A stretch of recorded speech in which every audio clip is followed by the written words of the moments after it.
November 16th, 2017. My name is Bill McCamley. I'm a state representative from Las Cruces and Mesilla with your legislative update for the day.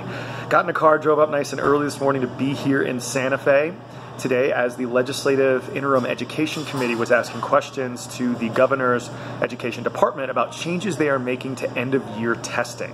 So what happened? At the end of the year, teachers are required to give tests to assess how they do. And this has been controversial in and of itself because so much of their evaluation is based on this test, and judging teachers overwhelmingly based on testing has been very unpopular in my district for a whole bunch of reasons, as well as in a lot of other places. But this year what they did was they changed the things that were going to be on the test in a lot of different ways. Examples include removing Rosa Parks, Malcolm X, and racial inequalities after the Civil War urbanization from the testing.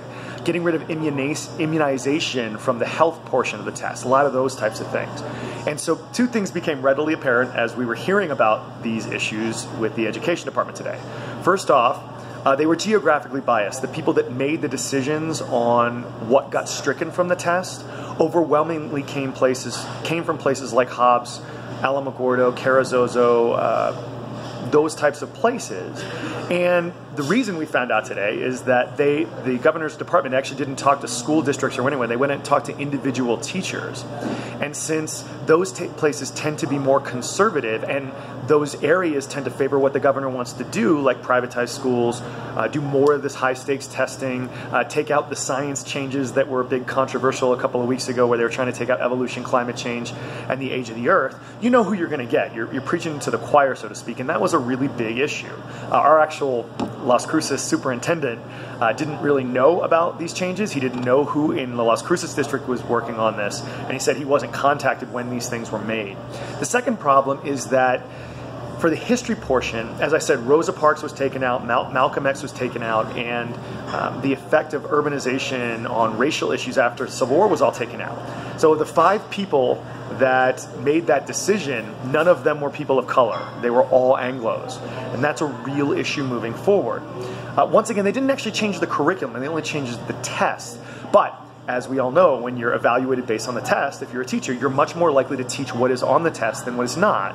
So if you remove Rosa Parks, you're less likely to do that. There are 2 other problems that came up today that we found. The first is that the Secretary of the Public Education Department, the new guy, doesn't seem to want to engage with the public on any issue where people might disagree with him. So he didn't show up to the hearing that was held a few weeks ago on the science changes. He was invited today. He did not show up today or last week or 2 weeks ago when this was brought up. So I think that's a real issue. If the person in charge of making these decisions isn't willing to talk with the public and hear what they have to say, that's not quite democracy. And when a guy like me goes to Tea Party meetings once in a while or Chamber of Commerce meetings, I think we all have a responsibility to listen to people we may not agree with. The second problem is there seems to be a real ideological bent to the changes that were made with the test. So in history, for example, Trump, our president, Republican, is against women having a choice to have an abortion. So Roe versus Wade was actually removed from the test. Trump has problems with the media, which we all know about. The House Un-American Activities Committee from the 1950s, where a bunch of media folks actually did a really good job in stopping Joseph McCarthy and governmental abuses, that was removed.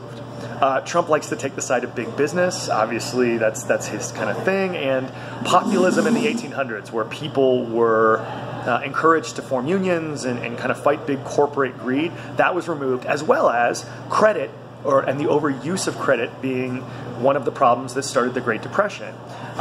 Trump calls Nazis nice people. He was endorsed by the KKK, and Rosa Parks, Malcolm X, and that racial part of what happened in the United States was removed after urbanization.